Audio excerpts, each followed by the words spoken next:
تین بنیادی قسم کے صبر ہیں۔ الصبر علی الطاعہ، اطاعت پر صبر کرنا۔ حکم ہے روزہ رکھو، روزہ رکھنا ہے، چاہے پیاس سے حلق میں کانٹے پڑ رہے ہوں، مئی اور جون کا روزہ ہو۔ یہ جو ہے صبر علی الطاعہ ہے، اطاعت پر، اللہ کا حکم ہے۔ آپ نے گئے ہوئے سوات کا آغاز، صبح کا وقت ہے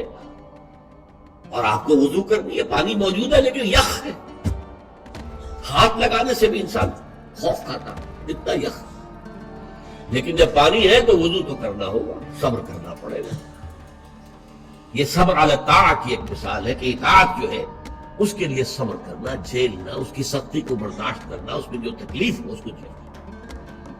اللہ یہ کہ انسان بیمار ہو اور اندیشہ ہو کہ اتنے ٹھنڈے پانی کے استعمال کرنے سے جان جانے کا اندیشہ ہو، وہ بات دوسری ہو جائے گی۔ لیکن ایک آدمی صحت مند ہے، کوئی ایسا عذر نہیں ہے، کوئی بیماری نہیں ہے، اسے بہرحال وضو کرنا پڑے گا، اس لیے کہ وضو جو تیمم کی شرط ہے کہ پانی موجود نہ ہو، وہ شرط یہاں پوری نہیں ہے، پانی تو اویلیبل ہے۔ تو صبر علی الطاعہ، اطاعت پر صبر کرنا، تمام احکام جو ہے شریعت قانون پر عمل کرنا جو ہے۔ اب صبح کا وقت ہے، ابھی آپ کو بڑی بسا اوقات ہوتا ہے، آپ کا بھی تجربہ ہوگا، کوئی مریض ساری رات کراہتا رہا ہو،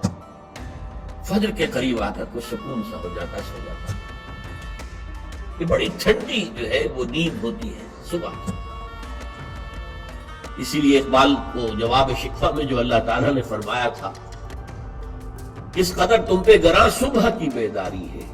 ہم سے کب پیار ہے، ہاں نیند تمہیں پیاری ہے، صبح کا اٹھنا تو تم پر بہت بھاری۔ یہ صبر علی الطاعہ، صبر علی الطاعہ ہوگا کہ کچھ بھی ہے، بہرحال فجر کا وقت ہو گیا ہے، اٹھنا ہے، لازماً اٹھنا ہے۔ یہ ٹھنڈی ٹھنڈی جو ہوا چلی، ایک سخت گرمی کا موسم ہو، حبس میں رات گزری ہو، صبح کے وقت کوئی نسیم سحری تھوڑی سی چلے گی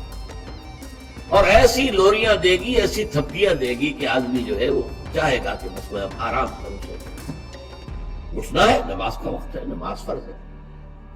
تو الصبر علی الطاعہ۔ دوسرا صبر ہے الصبر عن المعصیہ، معصیت سے رک جانا، صبر کرنا۔ کوئی لذت ہے کام و دہن کی لیکن ہے ممنوع، غلط ہے، حرام شے ہے، لہذا رکنا ہے۔ یہ ہے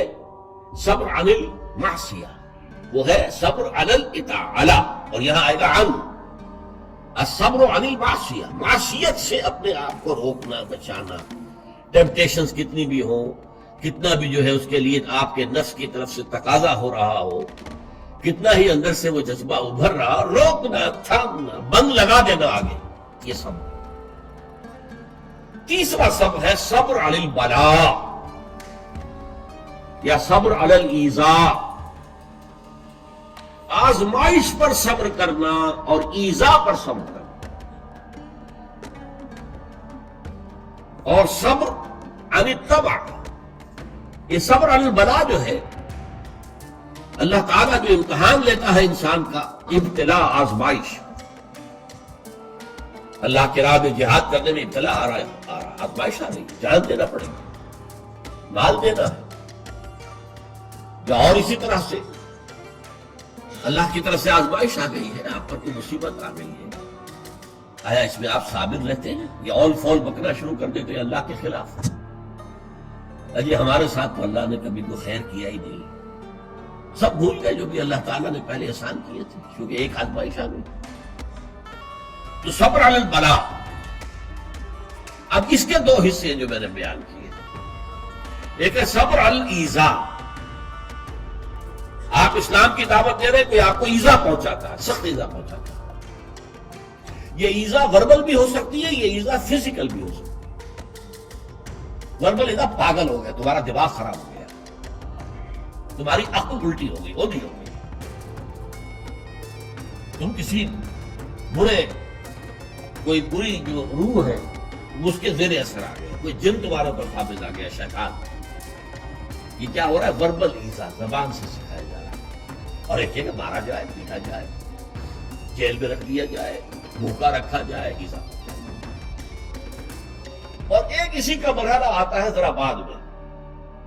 جب وہ غلط معاشرہ اچھی طرح ٹھوک بجا کر دیکھ لیتا ہے کہ یہ ایذا سے تو یہ باز نہیں آئے اپنی بات سے، جمے ہوئے ہیں، ٹکے ہوئے ہیں، تھکے ڈٹے ہوئے ہیں، تو پھر کوئی لالچ دیا جاتا ہے، دیکھو ہم تمہیں اپنا بادشاہ بنا لیں گے، تم یہ بات چھوڑو، دیکھو ہم تمہیں قریش کی جس عورت کی طرف اشارہ کر دو جس کا حسن تمہیں اچھا لگے، ہم اس سے شادی کر دیں گے تمہاری، تمہیں جتنا مال و دولت چاہیے تمہارے قدموں میں ڈال دیں گے، تمہارے بتوں کو برا رکھو۔ یہ نہ کہو یہ بات نہیں، اب یہ طمع ہے، ٹیمپٹیشن کے مقابلے میں رکنا ایذا کے مقابلے میں رکنے سے زیادہ مشکل ہے، جس کی ایک بہت بڑی مثال جو ہے امام احمد ابن حنبل کی زندگی میں ہے کہ جب مسئلہ خلق قرآن پر جب انہیں جیل میں ڈالا گیا، مارے ماری گئی، الفاظ بھی آتے ہیں تاریخ میں کہ انہیں وہ مار ماری گئی کہ اگر ہاتھی کو بھی وہ مار ماری جاتی تو چنگھاڑ اٹھتا، لیکن ان کی آنکھوں میں کبھی آنسو نہیں آئے، برداشت نہیں۔ پھر زمانہ بدل گیا، اب خلیفہ کوئی اور ہو گئے، اور ان کا اپنا موقف وہی تھا جو امام احمد ابن حنبل کا ہے، تو اب دارالخلافہ سے، ایوان خلافت سے ایک ایلچی آیا ہے اشرفیوں کی تھیلیاں لے کر کہ یہ خلیفہ نے آپ کو دی۔ اس پر حضرت امام احمد بن حنبل رو پڑے، اے اللہ میں اس آزمائش کا اہل نہیں، یہ آزمائش سختر ہے اس مار سے کہ مجھے جیل کے اندر پڑ رہی تھی، اس سے رکنا بہت مشکل۔ تو میں نے یہ صبر کی قسمیں آپ کو گنوا دی، صبر علی الطاعہ، صبر علی المعصیہ، نمبر 3 صبر علی البلاء، علی الابتلاء، اس کی 2 قسمیں، صبر علی الایذاء، اس کی 2 قسمیں، زبانی کلامی وربل یا فزیکل جسمانی طور پر تکلیف پہنچا، اور پھر صبر علی الطمع، ٹیمپٹیشن کے مقابلے میں اپنے آپ کو روکے رکھنا، یہ صبر کی قسمیں ہیں۔